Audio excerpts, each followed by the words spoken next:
ہم وہی کہیں گے جو ہمارا دین ہم کو بتاتا ہے. عمل کرو تو تمہارا بھلا ہے.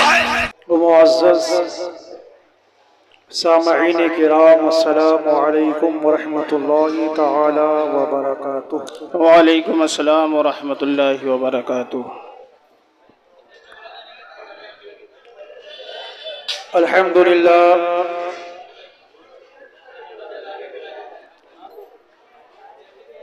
الحمدللہ الذی ابدع الافلاک والارضین،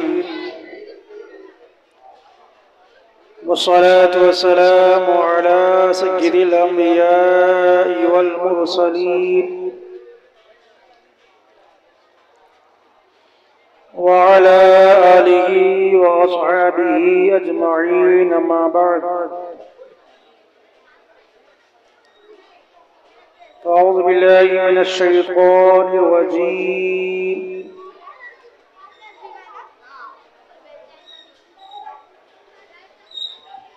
والذي جاء بالصدق وصدق به أولئك هم المتقون. سبحان اللہ. آمنت بالله صدق الله مولانا العظيم وصدق رسوله النبي الأمين المتين الكريم، ونحن على ذلك لمن الشاهدين والشاكرين، والحمد لله رب العالمين.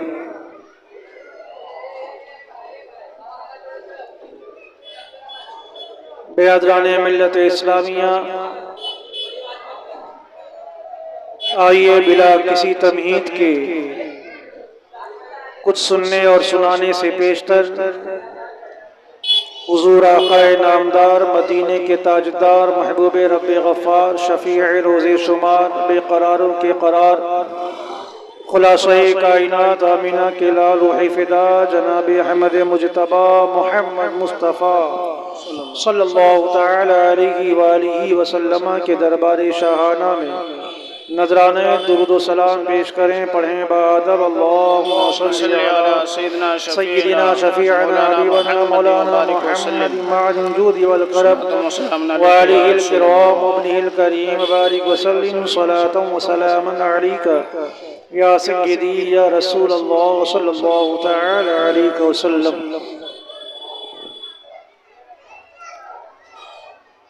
محترم حضرات،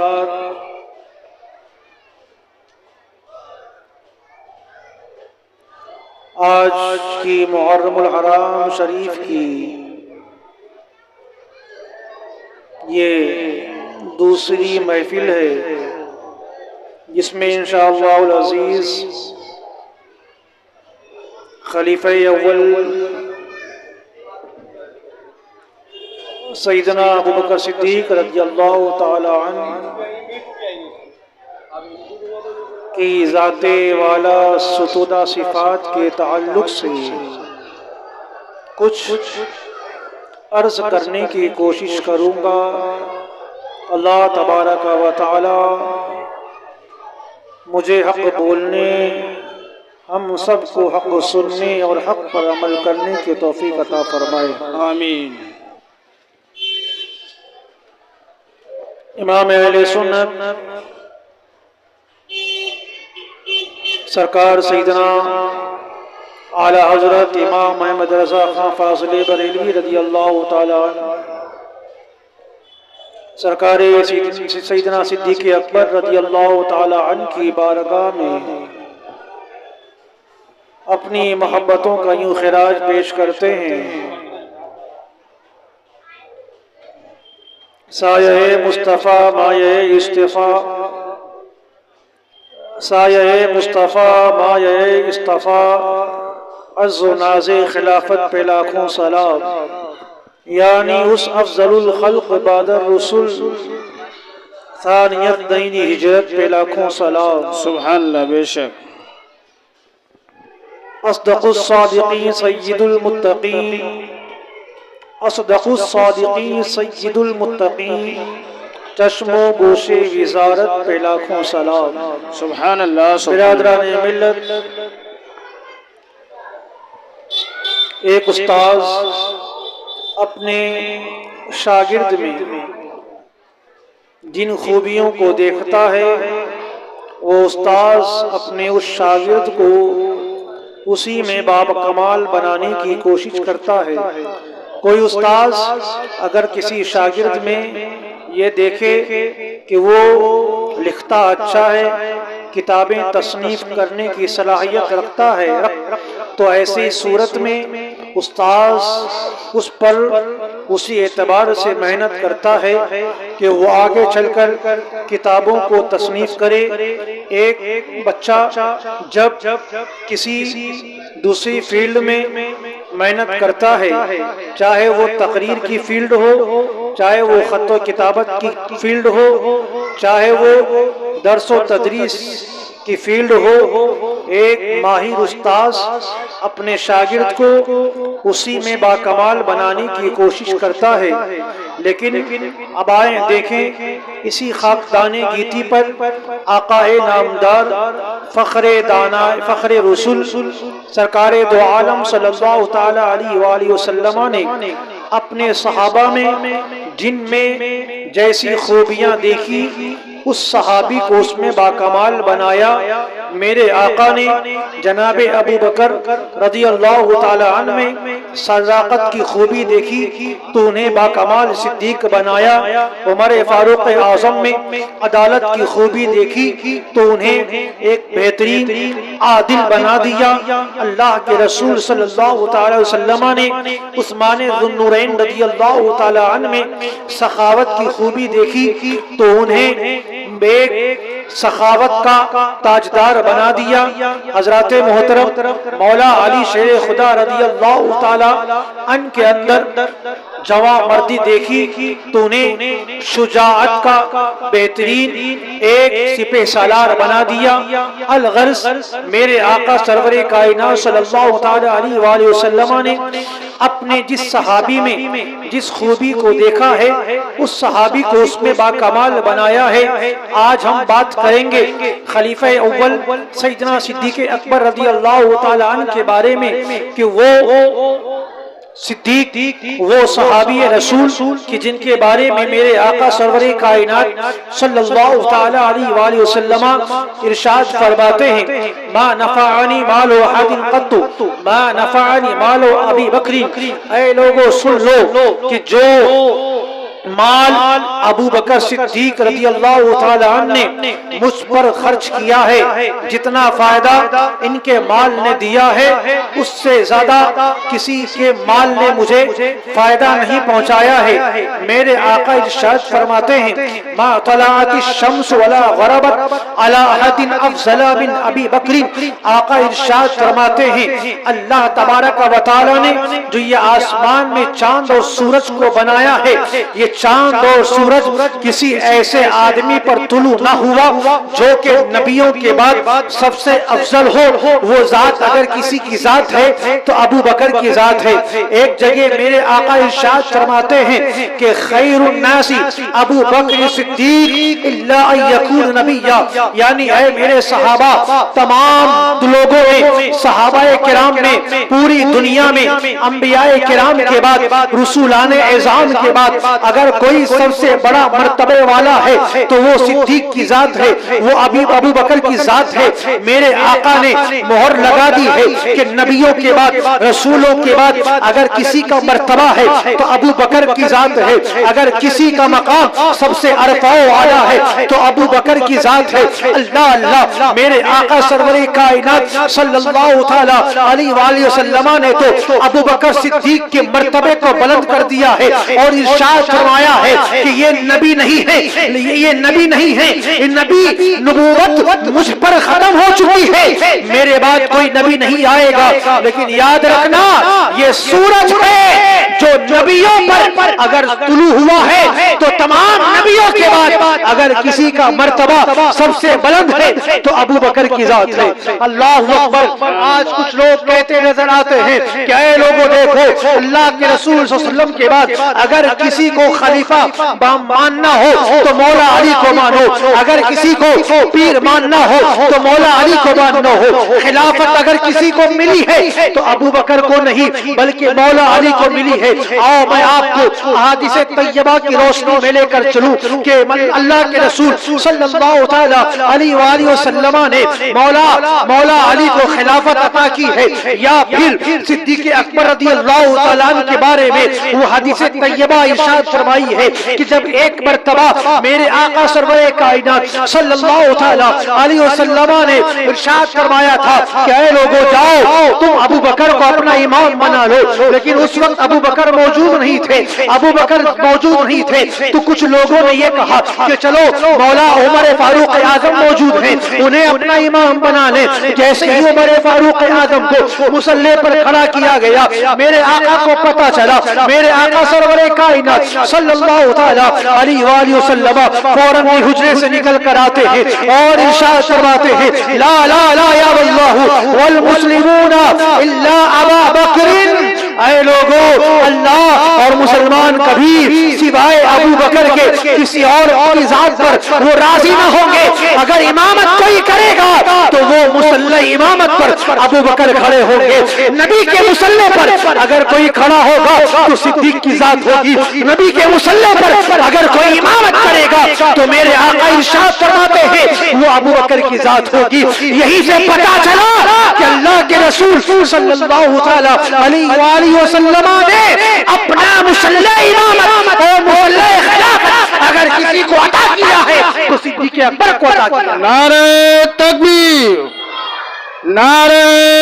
رسالت، جشن شہدائے کربلا، شان صدیق اکبر، بزم نور کمیٹی، حضرت علامہ مولانا مفتی وسیم احمد صاحب قبلہ، نعرہ تکبیر، نعرہ رسالت، سبحان اللہ سبحان اللہ۔ برادران ملت، آج کچھ لوگ ایسے بھی کنویں کی مینڈک کی طرح نکلنے کی کوشش کرتے ہیں اور ٹائیں کرتے ہیں کہ لوگوں دیکھو جب بھی ذی الحج کا مہینہ آتا ہے تو ان کی آواز کھلنے لگتی ہے کہ نہیں اللہ کے رسول صلی اللہ علیہ وسلم نے مولا علی شیر خدا رضی اللہ تعالیٰ عنہ کو اپنی خلافت عطا کی ہے، خلیفہ بلا فصل بنایا ہے، خلیفہ بلا فصل اگر کسی کو بنایا ہے تو مولا علی کی ذات کو بنایا ہے، لیکن ان لوگوں کو یہ نہیں پتا کہ میرے آقا سرور کائنات صلی اللہ تعالی علیہ وآلہ وسلم نے اپنا مصلی امامت اگر اپنی زندگی میں کسی کو دیا ہے تو ابو بکر کو دیا ہے، اگر کسی کو اپنا نائب بنایا ہے تو ابو بکر کو بنایا ہے۔ آؤ میں آپ کو بخاری شریف کی حدیث پاک پڑھ کر سناتا ہوں، جب میرے آقا سرور کائنات صلی اللہ تعالی علیہ وآلہ وسلم آپ مرض وفات میں ہیں، آپ مرض کے عالم میں ہیں، آپ بیمار ہیں اور اتنی بیماری ہے کہ آپ اپنے حجرے سے اٹھ کر مسجد نبوی میں آ کر مصلی امامت پر کھڑے نہیں ہو سکتے ہیں، تو میرے آقا سرور کائنات صلی اللہ علیہ وسلم نے اپنی زوجہ سیدہ عائشہ صدیقہ رضی اللہ تعالی عنہا سے ارشاد فرمایا مرو ابا بکر فلیصلی بالناس، اے لوگوں جاؤ ابو بکر کو کہہ دو کہ وہ لوگوں کو نماز پڑھائیں۔ اللہ اکبر۔ سیدہ عائشہ صدیقہ رضی اللہ تعالیٰ عنہ موجود ہیں، عرض کرتی ہے یا رسول اللہ علیہ الصلوۃ والسلام، میرے والد بزرگوار میرے والد بزرگوار سیدنا صدیق اکبر رضی اللہ تعالیٰ بڑے نرم دل ہیں، آپ فرما رہے ہیں کہ آپ اپنے مصلی پر ابو بکر کو کھڑا کر رہے ہیں، آقا میرے والد بڑے نرم دل ہیں، اگر وہ آپ کے مصلی پر کھڑے ہو جائیں گے اور پھر آپ کو یاد کریں گے تو وہ بڑے نرم دل ہیں وہ رونے لگیں گے، وہ قابو میں نہ آئیں گے، وہ برداشت نہ کر سکیں گے۔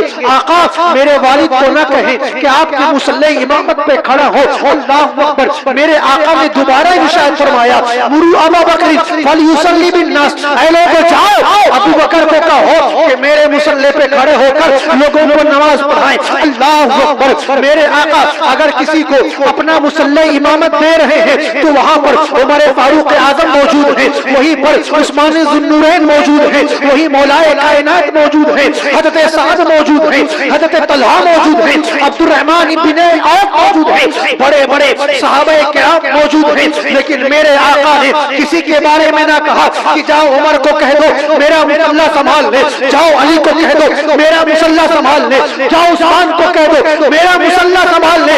اگر کسی کو کہا ہے میرے آقا نے تو ابو بکر کو کہا ہے، صدیق اکبر کو کہا ہے مروا ابا بکر فلیصلی بالناس، اے لوگوں جاؤ جاؤ میرے مصلی امامت پر اگر کوئی کھڑا ہوگا تو وہ ابو بکر ہوگا، جاؤ کہہ دو۔ اللہ اکبر، جناب صدیق اکبر رضی اللہ تعالیٰ عنہ کو لوگوں نے کہا کہ حضور آپ کو میرے آقا نے اپنا مصلی عطا کر دیا ہے، اب آپ مصلی امامت پر کھڑے ہو کر لوگوں کو نماز پڑھا دے۔ تمہیں بخاری شریف کی وہ حدیث پاک نظر نہیں آتی ہے اور تم لوگ کہتے نظر آتے ہو کہ میرے آقا سرور کائنات صلی اللہ علیہ وسلم نے غدیر خون کے موقع پر مولا علی کو خلیفہ بلا فصل بنایا ہے۔ یہ ہمارے نوجوانوں اور بھولے بھالے مسلمانوں کے عقیدوں کو خراب کرنے کی کوشش کی جا رہی ہے اور عید غدیر کے نام سے جو ان لوگ خرافات مچاتے نظر آ رہے ہیں اور کہتے نظر آتے ہیں کہ مولا کائنات کو خلیفہ بلا فصل بنایا گیا ہے، یہ جھوٹ ہے۔ انشاءاللہ کبھی موقع ملے گا پوری تفصیل کے ساتھ اس پر بحث کی جائے گی، لیکن کہنا یہ ہے کہ اللہ کے رسول صلی اللہ علیہ وسلم نے اپنا مصلی امامت اگر کسی کو عطا کیا ہے تو ابو بکر کو عطا کیا ہے۔ ایک وقت کی نماز نہیں، دو وقت کی نماز نہیں، ایک دن کی نماز نہیں، بلکہ حدیثوں میں آیا ہے 17 وقتوں کی نماز میرے آقا کی موجودگی میں اگر کسی نے امامت کی ہے تو ابو بکر نے کی ہے، اگر کسی نے نماز پڑھائی ہے تو ابو بکر نے پڑھائی ہے۔ 17 وقتوں کی نماز میرے آقا حجرہ عائشہ میں ہے اور ابو بکر مصلی امامت پر کھڑے ہیں، فجر کی نماز پڑھا رہے ہیں، پیچھے عمر فاروق اعظم کھڑے ہیں، پیچھے عثمان ذو النورین کھڑے ہیں، پیچھے مولا کائنات کھڑے ہیں، پیچھے بڑے بڑے اجلہ صحابہ کرام موجود ہیں۔ سب لوگوں نے انہیں اپنا امام تسلیم کیا ہے۔ تبھی تو جب آقا کا انتقال ہو جاتا ہے، اب میرے آقا کا وصال ہو جاتا ہے اور پھر خلیفہ بنانے کے لیے میٹنگ کی جاتی ہے۔ عبادہ ابن ثابت رضی اللہ تعالیٰ عنہ کے گھر پہ وہ میٹنگ بلائی جاتی ہے، لوگ مشورہ کر رہے ہیں، میٹنگ کر رہے ہیں کہ میرے آقا کا وصال ہو چکا ہے، میرے آقا ظاہری طور پر دنیا سے جا چکے ہیں، اب ان کا نائب کون ہوگا، اب کون خلیفہ ہوگا۔ اللہ اکبر، ایک انصاری کھڑے ہو کر کہتے ہیں کہ اے لوگوں جان لو میرے آقا سرور کائنات صلی اللہ تعالی وسلم جب کبھی مدینے سے باہر جاتے تھے تو آپ اپنی جگہ کسی ایک انصاری کو کھڑا کرتے تھے اور ایک مہاجر کو کھڑا کرتے تھے، ایک اور انصاری کھڑے ہوتے ہیں۔ انہوں نے بھی یہ مشورہ دیا، لیکن بعد میں حضرت زید بن ثابت رضی اللہ تعالیٰ عنہ کھڑے ہوتے ہیں اور لوگوں کو کہتے ہیں اے میرے ساتھیوں، اے میرے دوستوں، کیا تمہیں پتہ نہیں ہے کہ میرے آقا سرور کائنات صلی اللہ تعالیٰ علیہ وسلم مہاجرین میں سے ہیں، مکے سے ہجرت کر کے آپ مدینے تشریف لائے تو لہذا خلیفہ وہی ہوگا جو مہاجر ہوگا۔ میرا کہنا ہے کہ اگر خلیفہ ہے تو ابو بکر کی ذات ہے، صدیق اکبر کی ذات ہے، میں ان کے ہاتھ پر بیعت کرتا ہوں۔ اتنا کہنا تھا، عمر فاروق اعظم کھڑے ہوتے ہیں، عثمان ذو النورین کھڑے ہوتے ہیں اور صدیق اکبر کے ہاتھ پر بیعت کر کے انہیں اپنا امام اپنا خلیفہ تسلیم کر لیتے ہیں۔ سبحان اللہ سبحان اللہ۔ نعرہ تکبیر، نعرہ رسالت، شان صدیق اکبر، جشن شہدائے کربلا، بزم نور کمیٹی، حضرت علامہ مولانا مفتی محمد وسیم صاحب قبلہ، نعرہ تکبیر، نعرہ رسالت، سبحان اللہ سبحان اللہ۔ برادران ملت، خلیفہ اول جناب صدیق اکبر رضی اللہ تعالیٰ عنہ کے ہاتھ پر جب وہاں موجود تمام لوگوں نے ان کے ہاتھ پر بیعت کر لی تو آپ کھڑے ہو کر دیکھتے ہیں، محفل پر نگاہ دوڑاتے ہیں کہ یہاں پر تو حضرت زبیر نہیں ہیں، جاؤ بلا کر لے کر آؤ۔ حضرت زبیر رضی اللہ تعالیٰ عنہ کو بلایا جاتا ہے، خلیفہ اول جناب صدیق اکبر رضی اللہ تعالیٰ عنہ کہتے ہیں اے حضرت زبیر، آپ تو میرے آقا جانے جانا صلی اللہ علیہ وسلم کے پھوپھی داد بھائی ہیں اور ان کے چہیتے صحابی ہیں، کہ آپ چاہتے ہیں کہ امت میں اختلاف ہو جائے، کہ آپ چاہتے ہیں کہ امت میں انتشار ہو جائے۔ اللہ اکبر، اتنا کہنا تھا اور پھر سننا تھا حضرت زبیر کا۔ وہ فوراً کہتے ہیں اے ابو بکر، میں امت میں انتشار نہیں چاہتا، میں امت میں اختلاف نہیں چاہتا، میرے آقا نے اپنی موجودگی میں اپنا مسلح امامت آپ کو عطا کیا ہے تو میں آپ کو اپنا امام تسلیم کرتا ہوں۔ حضرت زبیر نے بھی صدیق اکبر کے ہاتھ پر ہاتھ رکھ کر بیعت کر لی ہے۔ پھر صدیق اکبر نے محفل پر نگاہ دوڑائی، دیکھا مولا علی بھی محفل میں نہیں ہے۔ صدیق اکبر فرماتے ہیں یہاں پر حضرت علی بھی نہیں ہے، حضرت علی کو بلایا جائے۔ مولا کائنات مولا علی شیر خدا رضی اللہ تعالیٰ عنہ کو بلایا جاتا ہے۔ میرے صدیق اکبر نے مولا کائنات سے یہی ارشاد فرمایا تھا، اے دادا داماد پیغمبر، اے میرے آقا کے چچا زاد بھائی، تم ابو طالب کے بیٹے ہو، میرے آقا کے داماد ہو۔ اللہ اکبر، میرے آقا تو آپ کو بہت چاہتے تھے، کیا آپ اس بات کو تسلیم کرتے ہیں؟ کیا آپ اس بات سے راضی ہیں کہ لوگوں نے مجھے میرے آقا کا خلیفہ بنایا ہے؟ کیا آپ راضی ہیں؟ اللہ اکبر، اتنا سننا تھا، مولا کائنات کھڑے ہوتے ہیں اور پکار اٹھتے ہیں کہ قدمک رسول اللہ فمن الذی یؤخرک۔ اے ابو بکر، جب میرے آقا نے آپ کو ہمارا امام بنا دیا ہے تو آپ کسی کی جرات ہے جو آپ کے پیچھے اللہ سبحان اللہ سننا تھا۔ مولا کائنات کہتے ہیں کہ جب میرے آقا نے آپ کو آگے کر دیا ہے، دین کے رہبر آپ کو ہمارے لیے بنایا ہے تو ہم ہیں دین کے دنیا کے لیے بھی آپ۔ مولا کائنات نے خلیفہ اول صدیق اکبر رضی اللہ تعالیٰ عنہ کے ہاتھ پر ہاتھ دے کر بیعت، یہ ہے خلیفہ اول صدیق اکبر جن کو میرے آقا بہت چاہتے تھے۔ فرماتے ہیں سرور کائنات صلی اللہ علیہ وسلم، اے لوگوں تمہاری حیثیت کیا اور ان کی حیثیت کیا؟ تم کیا جانا ابو بکر کو؟ ارے جب میں نے اسلام کو تم پر پیش کیا تھا، جب کفار مجھ پر حملہ کر رہے تھے، جب کفار مجھے پریشان کر رہے تھے اور میں نے تمہیں اسلام کی دعوت دی تھی تو کوئی مجھے بچانے نہ آیا تھا، کوئی میرے سپورٹ میں نہ آیا، میری حمایت کے لیے نہ آیا۔ اگر سب سے پہلے کسی نے میری حمایت کی ہے، میرا ساتھی ہے، وہ ابو بکر کی ذات ہے، اس نے سب سے پہلے میری حمایت۔ سبحان اللہ، بے شک حق ہے۔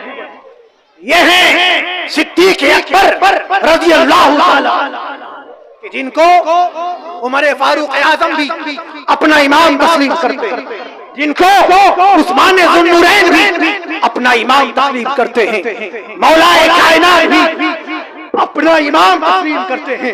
اے لوگوں، تم یہ بارش کے مینڈکوں کے باتوں میں نہ آنا کہ نہیں مولا کائنات پہلے خلیفہ ہیں، ان کی باتوں میں نہ آنا۔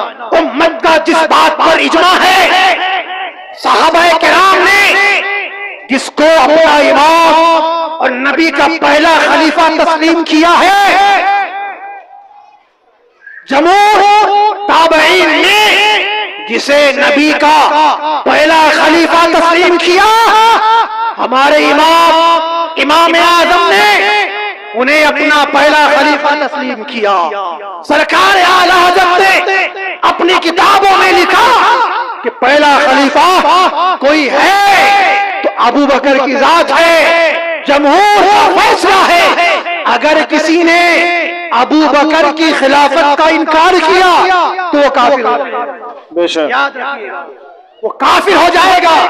لہذا ایرے غیرے نتو خیرے کی باتوں میں نہ آنا، بلکہ 1400 سال سے امت کا جس بات پر اتفاق ہے ہمیں اور آپ کو اسی سواد اعظم پر چلنا. اللهم صل على سيدنا شفيعنا مولانا محمد وبارك وسلم صلاة وسلام عليك يا رسول الله صلى الله تعالى عليه یا رسول وسلم. اللہ صلی اللہ تعالی علیہ وسلم. محترم حضرات، یہ کچھ باتیں تھیں جو صدیق اکبر رضی اللہ تعالیٰ عنہ کی خلافت سے تعلق رکھتی تھی، جو میں نے آپ حضرات کے گوشت گزار کیا ہے. اب آؤ آپ کی زندگی کے بارے میں کچھ باتیں ہو جائیں. وہ صدیق اکبر رضی اللہ تعالیٰ عنہ کے بھی بچپنے کا عالم ہے. اللہ تبارک و تعالیٰ نے صدیق اکبر رضی اللہ تعالیٰ عنہ کو بتوں کی پرستش سے محفوظ رکھ دیا تھا، بتوں کی عبادت سے محفوظ رکھ دیا تھا کہ صدیق اکبر رضی اللہ تعالیٰ عنہ بچپن کے عالم ہی سے وہ بتوں سے دور رہتے تھے، ان کی عبادت سے گریز کیا کرتے تھے. ایک مرتبہ جناب صدیق اکبر رضی اللہ تعالیٰ عنہ کے والد بزرگوار جناب ابو قحافہ، جنہوں نے ابھی اسلام کو قبول نہ کیا، ابھی اسلام کا پرچار نہ ہوا ہے، وہ اپنے بیٹے جناب ابو بکر کو ہاتھ پکڑ کر بت خانے میں لے کر جاتے ہیں، جہاں ان کے خدا رکھے ہوئے ہیں، جہاں ان کی مورتیاں، جہاں بت رکھے ہوئے ہیں، بت نصب کیے گئے ہیں. باپ کہہ رہے ہیں اے ابو بکر دیکھو یہ ہذہ آلہتک السم العلی فاسجد لہا. اے ابو بکر یہ تمہارا سب سے بڑا بت ہے، سب سے بڑا معبود ہے، اسے سجدہ کرو.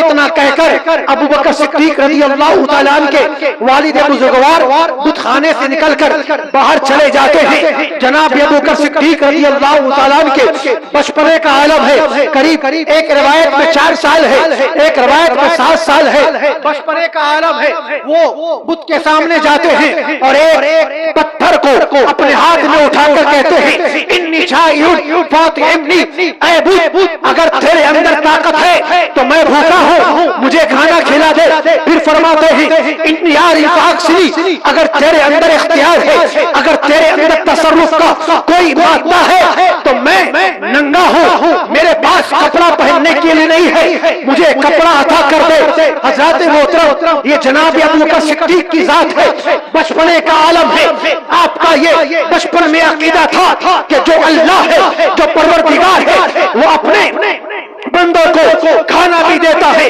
اپنے بندوں کو پانی بھی دیتا ہے، اپنے بندوں کو رزق بھی عطا فرماتا ہے. اللہ اکبر. جناب صدیق اکبر رضی اللہ تعالیٰ عنہ نے جب اتنا کہا کوئی جواب نہ ملا تو آپ فرماتے ہیں کہ فمنا نفسکا، اب میں تجھے اسی پتھر سے مارتا ہوں، اگر تو واقعی میں سچا خدا ہے تو اپنے آپ کو مجھ سے بچا لے. پھر کچھ نہ ہوا تو جناب ابو بکر صدیق رضی اللہ تعالیٰ عنہ نے اسی پتھر سے ایسا وار کیا ہے، ایسا حملہ کیا ہے، روایتوں میں آتا ہے وہ گر کر چکنا چور ہو جاتا ہے.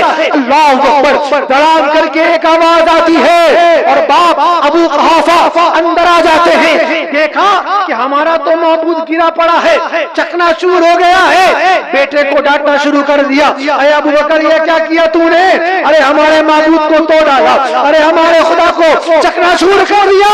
کان پکڑ کر لے کر ماں کے پاس جاتے ہیں، ارے سمجھاؤ اپنے بیٹے کو، یہ تمہارا بیٹا ہے، بچپنے کا عالم ہے، ہمارے معبودوں کو توڑ رہا ہے، ہمارے خداؤں کو چکنا چور کر رہا ہے. اللہ اکبر. اتنا سننا تھا.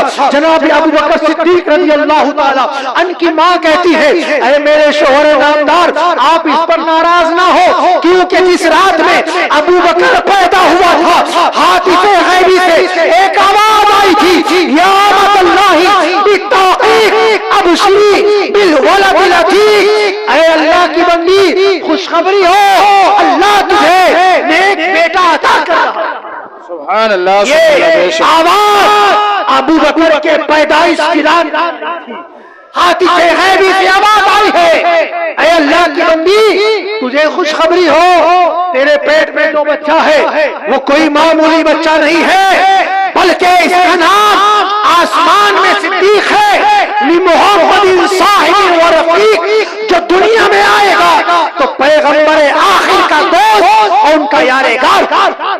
نعرہ تکبیر، نعرہ رسالت، جشن شہدائے کربلا، بزم نور کمیٹی، نعرہ تکبیر، نعرہ رسالت، سبحان اللہ سبحان اللہ۔ یہ جناب صدیق اکبر رضی اللہ تعالی عنہ کی ذات ہے کہ جب آپ نے اسلام کو قبول کر لیا تو میرے آقا سرور کائنات صلی اللہ تعالی علیہ وآلہ وسلم کی بارگاہ میں حاضر ہوتے ہیں۔ قریب 38 یا 39 لوگوں نے اسلام کو قبول کر لیا ہے۔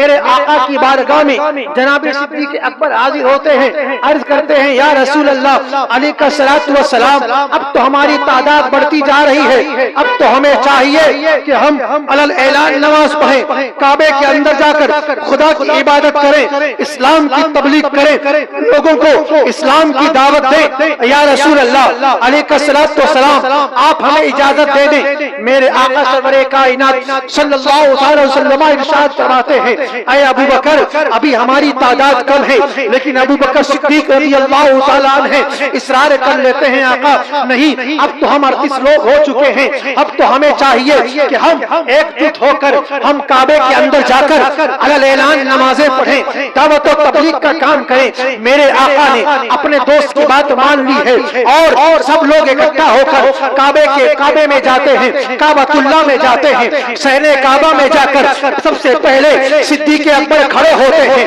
اور پھر اسلام کا پہلا خطبہ جناب صدیق اکبر نے دیا ہے اور لوگوں سے کہتے ہیں اے لوگوں دیکھ لو، یہ عرب کے سب سے معزز ہستی ہیں، پوری دنیا میں سب سے اعلیٰ و رفیع انہی کا مقام ہے۔ اللہ تبارک و تعالیٰ نے انہیں اپنا آخری پیغمبر بنایا ہے، تمہیں چاہیے کہ ان کے ہاتھ پر اسلام کو قبول کر لو۔ اتنا کہنا تھا، وہاں جتنے کافر بیٹھے ہوئے تھے سب لوگ جناب ابو بکر صدیق رضی اللہ تعالیٰ عنہ پر بے تحاشا حملہ کرنا شروع کر دیتے ہیں۔ چاروں طرف سے ابو بکر صدیق رضی اللہ تعالیٰ عنہ کو مارا جا رہا ہے، اتنا مارا جا رہا ہے، بڑی بے دردی سے مارا جا رہا ہے، مار کر جناب ابو بکر صدیق رضی اللہ تعالیٰ عنہ کے چہرے کو لہو لہان کر دیا، آپ کے جسم اقدس سے خون بہنے لگے۔ حضرت محترم جناب صدیق اکبر ہیں، وہ بے ہوش ہو جاتے ہیں اور پھر لوگ چلے جاتے ہیں۔ جناب صدیق اکبر رضی اللہ تعالیٰ عنہ کے گھر والوں کو پتا چلا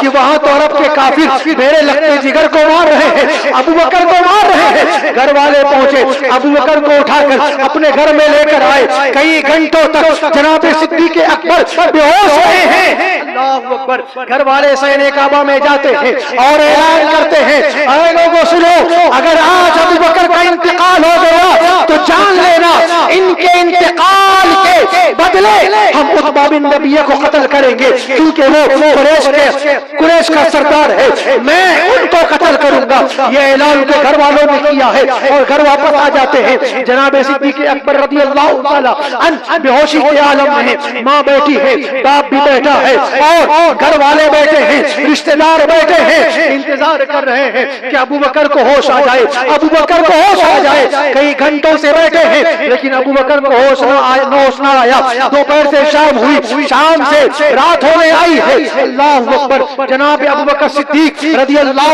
تعالیٰ عنہ کو رات کے پہلے پہر میں جب ہوش آتا ہے، آنکھیں کھلتی ہے تو بے ساختہ آپ کی زبان پر جو جملہ آتا ہے، اللہ اکبر، دل کو تڑپا دینے والا وہ جملہ ہے جو صدیق اکبر نے کہا ہے۔ اور کیا جملہ ہے؟ اے میرے پیارے سنو، اپنی ماں سے کہتے ہیں اے میری امی، اے میری ماں، یہ تو بتاؤ کہ میرے آقا جانا کیسے ہیں؟ لوگوں نے حملہ کیا تھا، مجھے اپنی پرواہ نہیں ہے، مجھے تو اپنے آقا کی پرواہ ہے، میری ماں یہ تو بتاؤ کہ میرے آقا کیسے ہیں؟ اللہ اکبر۔ اتنا سننا تھا۔ لوگوں نے کہا دیکھو ابھی بھی تم اسی آقا کی بات کرتے ہو، ابھی بھی تم اسی نبی کی بات کرتے ہو، ارے تمہیں تو اپنے آپ کو دیکھنا چاہیے۔ ماں سے کہتے ہیں اے میری ماں، مجھے اپنے آپ کو نہیں دیکھنا ہے، اپنے زخموں کو نہیں دیکھنا ہے، بلکہ یہ بتا دو کہ میرے آقا کی حالت کیسی کیسی ہے، میرے آقا کیسے ہیں۔ اللہ اکبر۔ جناب صدیق اکبر رضی اللہ تعالیٰ عنہ کی والدہ ہے، وہ گھر کے اندر جاتی ہے، کھانا بنا کر لے کر آتی ہے اور کہتی ہے اے میرے بیٹے لے کھانا تناول کر لے، دوپہر سے کچھ نہ کھایا ہے۔ اللہ اکبر۔ جناب ابو بکر صدیق رضی اللہ تعالیٰ عنہ فرماتے ہیں اے میری امی قسم خدا کی میں اس وقت تک نہ کھاؤں گا نہ پیوں گا جب تک کہ میں اپنے آقا کے رخ زیبا کو دیکھ نہ لوں، جب تک کہ میں اپنے آقا کا دیدار نہ کر لوں۔ یہ ایک سچے عاشق کی پہچان ہے، یہ ایک سچے عاشق کی علامت ہے۔ آج ہم اور آپ اپنے آپ کو عاشق ہونے کا دعویٰ کرتے ہیں، کوئی اپنے آپ کو عاشق رسول کہتا ہے، کوئی اپنے آپ کو عاشق غوث اعظم کہتا ہے، کوئی اپنے آپ کو عاشق امام حسین کہتا ہے، کوئی اپنے آپ کو عاشق خواجہ کہتا ہے۔ ارے دعویٰ کرنے والے، عاشق ہونے کا دعویٰ کرنا تو آسان ہے، لیکن عشق کا راستہ طے کرنا یہ بڑا پرخطر ہے۔ ہر لوگ دعویٰ کرتے ہیں ہم عاشق ہیں، لیکن ان کا کام اس عاشق کے برخلاف ہوتا ہے۔ حضرات محترم، عاشق تو وہ ہوتا ہے جو اپنے محبوب کو چاہتا ہے، محبوب جو ادا اپناتا ہے اسی محبوب کی ادا کو عاشق بھی اپناتا ہے۔ اللہ اکبر۔ اگر ہم اپنے آپ کو عاشق رسول کہتے ہیں، عاشق حسین کہتے ہیں، تو ہم کیوں اسی عشق کا گلا گھونٹ رہے ہیں؟ ہمیں تو چاہیے کہ ہمیں فلمی دنیا والوں کے کیریکٹر کو نہیں اپنانا ہے۔ اگر اپنانا ہے تو ہمیں کیریکٹر امام حسین اپنانا ہے، اگر ہمیں اپنانا ہے تو کردار حسن کو اپنانا ہے، اگر اپنانا ہے تو مولا علی کی ذات کے کیریکٹر کو اپنانا ہے۔ حضرات محترم، ہمیں اور آپ کو چاہیے کہ اگر ہم اپنے آپ کو عاشق حسین کا دعویٰ کرتے ہیں تو اپنے چہرے پر داڑھی رکھ لیں۔ اگر ہم اور آپ عاشق حسین ہونے کا دعویٰ کرتے ہیں تو ہم آج سے یہ عہد کر لیں کہ مسجدوں کو آباد کریں گے، نمازوں کی پابندیاں کریں گے، صرف اور صرف یہاں بیٹھ کر یہ چاہو کہ جنت مل جائے۔ اے پیارے، اس بھرم میں نہ رہنا، بلکہ خداوند قدوس پیارے رسول ارشاد فرماتے ہیں سنو، کل قیامت میں سب سے پہلے اگر کسی چیز کا حساب ہوگا تو نماز کا حساب ہوگا، اگر کسی چیز کا سوال ہوگا تو نماز کا سوال ہوگا۔ اے پیارے، اگر ہم عشق حسینی کا دعویٰ کرتے ہیں تو ہمیں اور آپ کو نمازی بننا پڑے گا۔ بولو نماز پڑھیں گے کہ نہیں پڑھیں گے؟ وہ انشاءاللہ پڑھیں گے، نمازوں کی پابندی کریں گے، اور انشاءاللہ چہرے پر ہم داڑھی بھی رکھیں گے نا انشاءاللہ۔ خوب کی سیر چمن پھول چنی شاد رہے، باغ با جاتا ہوں میں، گلشن تیرا آباد رہے، وما علینا الا البلاغ۔ السلام علیکم ورحمۃ اللہ تعالی وبرکاتہ۔ استغفر اللہ ربی من کل ذنب واتوب الیہ۔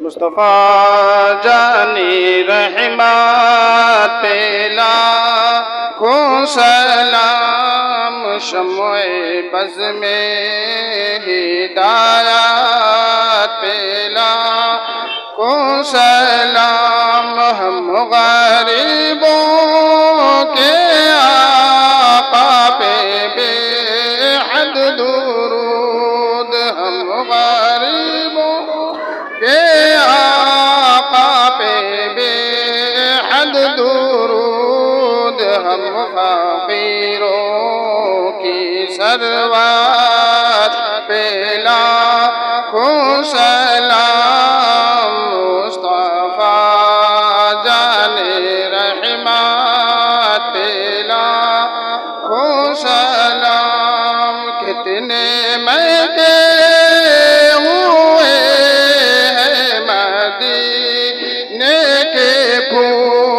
کتنے مہنگے ہوئے ہیں مدینے کے پھول، کربلا تیری قسمت پہ لاکھوں سلام، مصطفیٰ جان رحمت پہ لاکھوں سلام۔ مجھ سے خدمات کے قدسی کہے ہر رضا، مجھ سے خدمات کے قدسی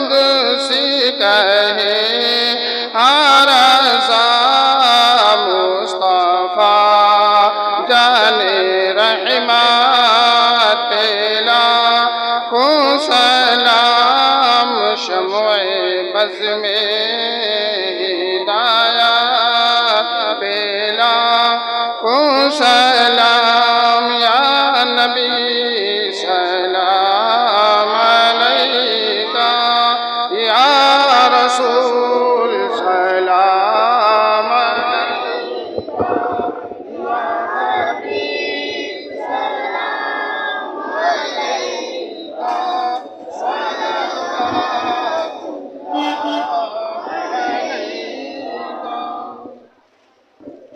الصلاة والسلام عليك يا رسول الله والصلاة والسلام عليك يا نبي الله وعلى آلك وأصحابك يا شفيعنا يوم الجزاء صلى الله تعالى عليك وسلم پروردگار کا سدا بندہ نوازا الہ العالمین مولا کریم جو کچھ بھی بیان کیا مولا کریم بیان کرنے میں کسی قسم کی کوئی لغزش یا غلطی ہو گئی ہو مولا کریم اسے اپنے فضل و کرم سے معاف فرما الہ العالمین یہاں ہم لوگ جو تیری بارگاہ میں مولا ذکر و اذکار کرنے کے لیے مولا حاضر آئے ہماری حاضری کو اپنے حبیب صلی اللہ تعالی علیہ وآلہ وسلم کے صدقے قبول فرما اور اس حاضری کو ہمارے لیے نجات کا ذریعہ بنا الہ العالمین مولا کریم ہم سب کے جملہ گناہ صغائر گناہ کبائر کو معاف فرما ایمان پر استقامت ایمان پر خاتمہ عطا فرما مائل و عیال حج بیت اللہ اور عمرہ کی سعادت عطا فرما 5 وقتہ مسجد میں حاضر ہو کر نماز پڑھنے کی توفیق عطا فرما مولا کریم ہم سب کو دین سیکھنے اس پر عمل کرنے کی توفیق عطا فرما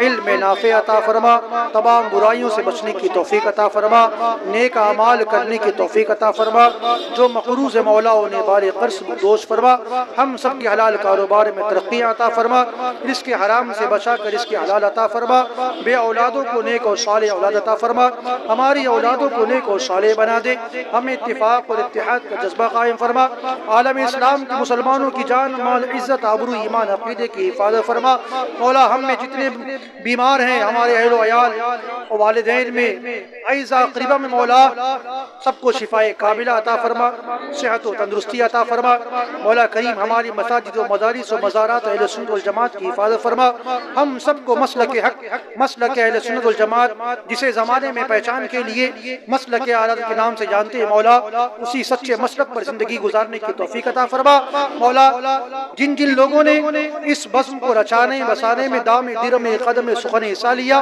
اور آج کی نیاز کا اہتمام کیا مولا ان تمام اراکین منتظمین محبین متقدین مولا سب کی کوششوں کو اپنی بارگاہ میں قبول فرما سب کو دارین کی سعادتوں سے مالا مال فرما مولا سب کی پریشانی کو دور فرما دے تجھے فضل کرتے نہیں لگتی بار نہ ہو تجھ سے مایوس امیدوار وصلی اللہ تعالی علی خیر خلقی ونور عرشی محمد وآلہ واصحابہ اجمعین برحمتک یا ارحم الراحمین حق لا الہ الا اللہ محمد رسول صلی اللہ تعالی